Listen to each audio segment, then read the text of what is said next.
This tutorial will teach you how to make an adorable frog pencil pouch. Just follow the link in the description below to download the free pattern. To start with, we are going to sew the zipper to one band piece. So place the zipper face down on the band and sew it along the edge. It's okay if the zipper is a little bit too long.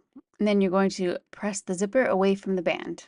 Repeat that process with the other side of the band. Now we're going to sew the frog face to the band. With the right sides together, sew the frog face pieces to both sides of the band.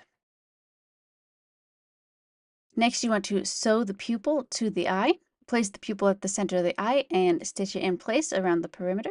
Next, you want to sew the eye front and back together with the right sides together. Then clip the curve and turn it to the right side. Base the eyes to one side of the frog face, face down.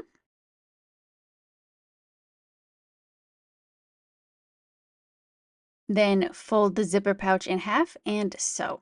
Make sure the zipper is partially open for this part. Then you turn the zipper to the right side to see the frog eyes. And you have your finished frog zipper pouch.